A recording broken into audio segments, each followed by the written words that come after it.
Yeah, that's a good distinction. The first out couple for having a child in the NHL. Yeah. Yeah, and we've been out in the hockey community since Jaret joined hockey. That's what we decided to do, and Yeah. you know, you like us or you don't like us. So I've coached Jaret, you know, Nancy's helped with the parent group, but everybody has always known that we were a couple and these were our children. Yeah.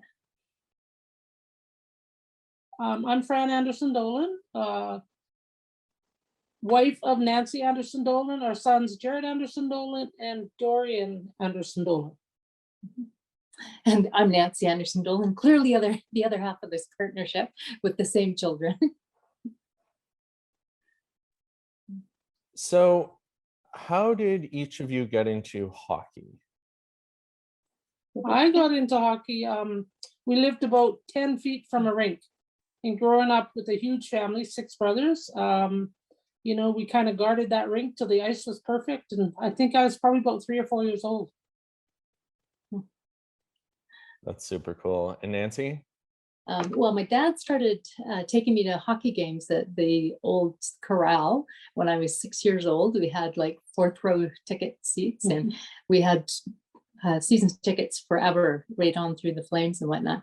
I didn't actually start playing hockey till I was about 12, and another friend and I filed the pics off our figure skates so that we could play hockey. I love that. Yeah. We should come back. Remember those old Nike white skates? Yeah. I had Bobby Orr. Nice. It's yellow and black. Yeah. That's awesome. Now you have another interesting connection to hockey beyond both of your playing and experiences. You have a son in the NHL? Yeah, we do. Pretty cool. Lots of hard work. Great guy, plays for the LA Kings. Long journey, long road, and he finally made it. And now you may be the first, or at least the first known queer couple to have a child in the NHL. Correct. Yeah, that's a good distinction. The first out couple for having a child in the NHL. Yeah.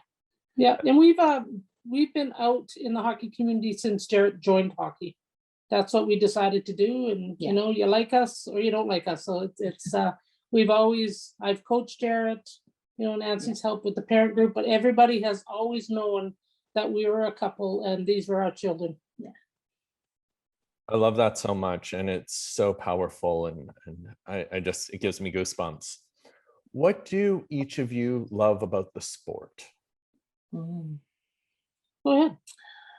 You know, really, I like the social aspect of the sport from the get-go, from when I was little on the rink. And you know, we had a community rink where there was ice, and then there was the arena, and you didn't get to go on the outdoor arena ice unless you're playing hockey. So hence having to file the pics off the skates to be able to get in there. And then just going on as a teenager and playing that. And even I can remember as a 6-year-old at the hockey games, you were part of the whole team. You know, when they won, you're happy, and being part of the crowd, everybody focused on the same thing. And so that camaraderie and, you know, social aspect of it. And I still play today with them in a rink near our house with people, and it's the same sort of thing. It's the same camaraderie and just joy of playing. Yeah, for me, it's the sport itself. It's the skill, the competitive. I'm super competitive.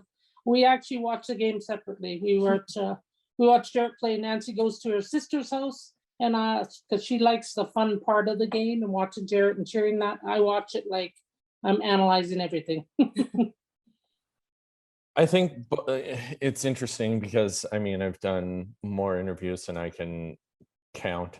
And those are honestly the 2 answers I hear the most. It's either the community building or it's just the sport itself, and the speed and the skill level and the compete and the drive. And I think when you combine the 2, you have something that's so magical. Yeah.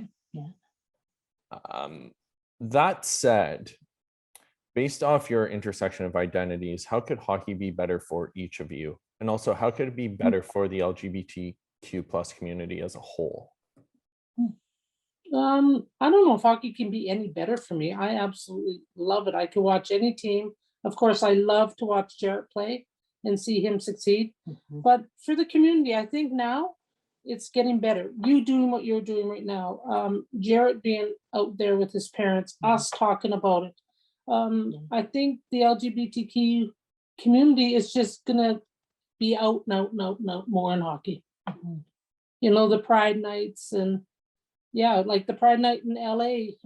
We watch it on TV, and next thing you know, Nancy and I are on during intermission. Like it's just getting the word out that it's safe Yeah. and it's okay.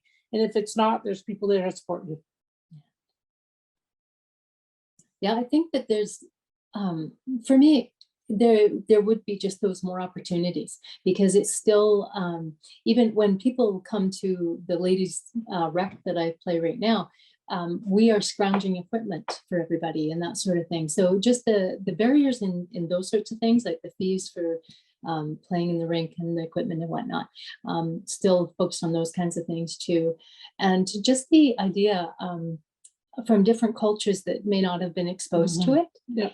that kind of exposure, and the LGBTQ, just the normalizing of it, I guess. Just I would like it to get to the point where you didn't even have to say the letters.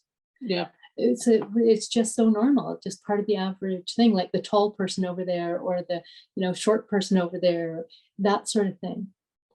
Yeah. It's just got to be safe, right? As long as they feel safe. Totally agree. What keeps you both in the sport? I just well, I really missed it because of course we shut down for the pandemic. And it's activity that I love. I'm not a person that likes to go to the gym. I'm not like, let's go work out.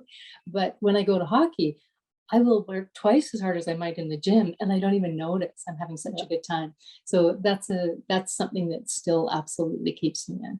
And the social part of it again, like getting together with friends in a scheduled normal fashion, having that just okay, Fridays we do this. Yeah. And for me, I'm able to, through my city job, I was able to work with low income LGBTQ kids that have never even held a stick before. So at every level, my passion for the game hasn't changed and it probably gets stronger. And of course, watching TV and seeing your son playing for the LA Kings, right? That kind of passion. I mean, even when Dorian was playing hockey, he went from a defenseman to a goalie. So just always a growth in hockey. Yeah. Oh, don't let him be a goalie. Yes, I know. No, he was kind of a goalie with the attitude that goalies need, right? But Dorian's the type of kid that he will try every kind of sport, any adventure in his life. Where Jaret just settled in on hockey. What gives you hope for queer people in the sport moving forward? Well, I think people like you doing what you're doing, making them feel safe. People like myself, Nancy and I being out there, we're available to anybody if they want to talk, they want to feel safe. I mean, I will coach anybody in hockey. Just I think having us, having yourself, having them know that we're there to support them. I think the recent changes in the last 2 years where things have opened up so much and there's an idea that things need to change and across the board, and so many people that I thought would be resistant aren't. They are coming forward as supporters or of the attitude like, why is this even a thing? And those kinds of things, and people that are willing to be brave and step up. That it doesn't matter who you are, what your position is. Every time somebody speaks up, it makes a difference. I've been doing this sort of work since the 70s, and it's like, it's so exciting right now, everything that's happening. The critical mass, I might say, that is happening. I love that. I love all of it. I have to tell you both, you two give me hope. You unapologetically go to rinks as yourselves, and you did it for years, raising two boys in the sport, and the power in that, the amount of people that you exposed queerness to is, you can't even quantify it. And then putting a face to it and humanizing it to the point that they're going to reflect when they say things because of you two. Absolutely. And that went from the time they were both, you know, little kids starting out to now where one's in the NHL. And I am so grateful to both of you for doing that for so long. And I'm sure sometimes weren't easy, but you know what? You're paving a way for future generations. So thank you. Yeah, you know, Brock, you say sometimes it was pretty easy because we are always honest. This is who we are. We respect if you don't want to be part of it, but you know, we're not going to change. You know, I coached Jaret. I coached with men who I thought, oh my Lord, here we go. But it was wonderful. I honestly can say that being out there open and honest was pretty easy actually. And if you watch any of Jaret's interviews, he said, I don't know what this is about because we're normal. It's just normal. I love when that so much. Yeah, like holding space for people when they're introduced, like Jaret will say, these are my mums. And people will go, Yeah. and then we're just like, hi, how are you? Yeah. And then they're like, oh, I'm okay. And just having those kinds of experiences, one after the other. And that's sort of what I meant by not easy. It's having that patience and that grace and that poise to like That's a good point. sit, you know what I mean? Like, it's not that you might have experienced overt anything, but like just having that moment to give people that initial time to shock and react, and then recognize that it's no different than their lives. Right, exactly. For And sure. and I think there's power in that, and the fact that you did that is so strong, and having that patience and holding that space and that time matters. Is there anything else either of you would like to add? No, I think it's important that you keep doing what you're doing. We'll keep doing what we're doing. And everybody will feel safe in hockey. And we will get people that are sitting at home going, geez, I wish I could play that sport, saying, geez, I think I'm going to go register. I'm going to go play somewhere. It's so true. Fran, Nancy, thank you so much. You're welcome. You're so Thank you. welcome. Thank you for what you're doing.